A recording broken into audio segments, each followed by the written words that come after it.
criar um aplicativo, sabe, que funcione legal tanto no Android quanto no iOS. Nossa, é um desafio e tanto, né? Normalmente é aquele esquema, dobro do trabalho, o custo vai lá para cima, precisa de times separados, um problemão, principalmente para quem está começando. Exatamente. É uma dor bem comum no mercado. Mas aí, surgiu o React Native. E a promessa era justamente resolver isso aí. Ganhou uma popularidade, assim, enorme. Então o papo hoje aqui é para a gente desvendar o que é esse tal de React Native e por que tanta empresa, especialmente as startups, está apostando tanto nele. Hein? Boa. É fundamental entender isso.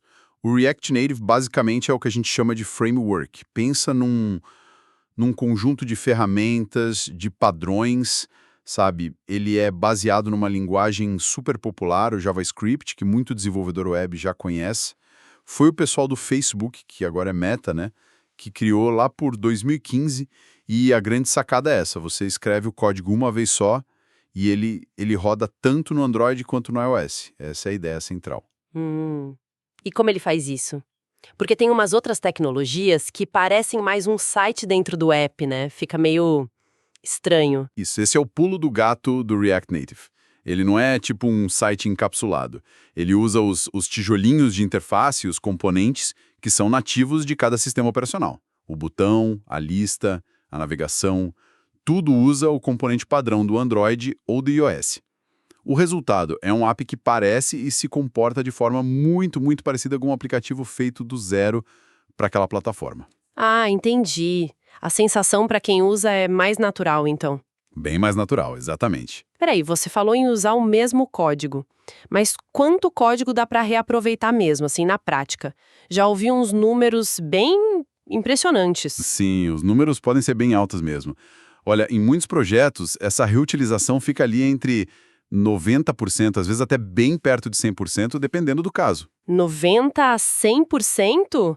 Caramba! Agora imagina o que isso significa, né? O desenvolvimento fica muito mais rápido e o custo cai drasticamente. Para uma startup que geralmente tem o orçamento mais contado e precisa lançar rápido, nossa, isso é quase um superpoder, faz toda a diferença. Entendi a parte da economia, faz todo sentido. Mas e a performance? Sempre rola aquela desconfiança, né?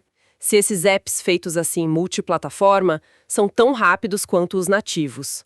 O React Native ainda sofre com isso. Olha, essa era uma crítica bem comum, sim. Mas a tecnologia evoluiu, e evoluiu bastante. Desde 2018, mais ou menos, eles começaram a implementar o que chamam de nova arquitetura. E agora, desde a versão 0.76, ela já é o padrão. Essa arquitetura trouxe mudanças internas bem grandes, tipo o Fabric, que é um sistema novo para desenhar a tela, mais eficiente, e os Turbo Modules, que agilizam a conversa do app com as partes do celular, tipo a câmera, GPS, essas coisas. Nova arquitetura, Turbo Modules. E o que mudou na prática com isso tudo? A peça-chave dessa mudança toda foi a JSI, a interface JavaScript. Pensa assim, antes, o JavaScript e o código nativo do celular precisavam de um tradutor no meio. A chamada bridge, que era um pouco lenta, assíncrona.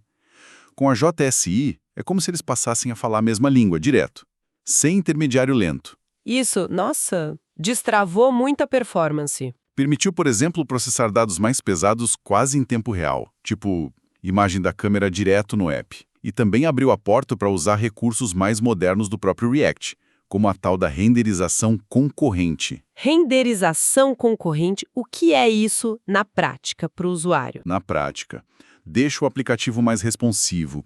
Mesmo que ele esteja fazendo alguma coisa complexa por baixo dos panos, ele continua respondendo rápido aos toques na tela, sabe? Não trava. Então, aquela diferença de performance que existia para o nativo ou mesmo para outros frameworks como o Flutter diminuiu bastante com essa nova arquitetura. Faz sentido. Legal. E para o desenvolvedor, para quem está lá, codando todo dia, como é trabalhar com React Native? Além do código reutilizado, claro. A experiência de quem desenvolve é outro ponto forte, com certeza. O ecossistema em volta do React Native é gigante e bem maduro já. Tem uma comunidade enorme, super ativa. Se você tem um problema, busca na internet, quase certeza que alguém já passou por isso e já tem solução. Tem muita biblioteca pronta para usar. E ter a meta por trás ajuda, imagino. Ajuda, dá uma segurança, né? Mostra que tem investimento contínuo. E além disso, surgiram ferramentas muito boas, tipo o Expo. Expo. Já ouvi falar bastante. O que ele faz exatamente? O Expo é tipo um canivete suíço para o React Native. Ele simplifica um monte de coisa, configurar o projeto, testar e principalmente a parte de gerar o aplicativo final e mandar para as lojas, sabe? O Google Play, a App Store. O serviço deles para isso, o EAS, facilitou demais essa etapa. Parece muito bom mesmo. Mas imagino que não seja perfeito, né? Deve ter algum ponto de atenção, algum desafio. Quais seriam? Exato. É importante ter esse pé no chão. Mesmo reaproveitando muito código, quase sempre você vai precisar fazer uns ajustezinhos específicos para cada plataforma. Às vezes, para garantir que um detalhe visual fique idêntico no Android e no iOS, dá um trabalhinho extra. Especialmente no Android, às vezes precisa de mais atenção para igualar a experiência do iOS. Entendi. Ajustes finos ainda são necessários. Sim. Outro ponto é a questão da escalabilidade para projetos assim, gigantescos, muito complexos. O Airbnb, por exemplo, eles usaram React Native lá atrás, mas acabaram voltando para o desenvolvimento nativo. Eles citaram alguns desafios técnicos e também de organização das equipes na época. É importante dizer que o React Native melhorou muito desde então, mas é um ponto que existiu. E tem mais alguma coisa? Bem, tem a discussão sobre depender muito de ferramentas de terceiros como o próprio Expo que a gente falou. Alguns desenvolvedores preferem ter mais controle sobre tudo. Acham que essas ferramentas adicionam uma camada de complexidade. E a configuração inicial do ambiente, o gerenciar as dependências, pode ser um pouquinho chato no começo para quem está pegando agora. Não é um bicho de 7 cabeças, mas exige uma curva de aprendizado. Certo. E olhando para frente, para o futuro, o que dá para esperar o React Native continua sendo uma aposta relevante? Olha, com certeza. As tendências mostram o React Native se consolidando cada vez mais, e não só para celular. A ideia é usar a mesma base para web, para desktop também. E a gente vê cada vez mais integrações com coisas novas, tipo inteligência artificial, machine learning, até realidade aumentada, realidade virtual dentro dos apps. Interessante.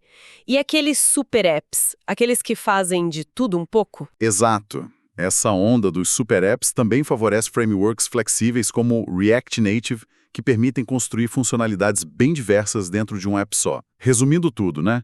O React Native se firmou. É uma ferramenta poderosa, super popular hoje em dia.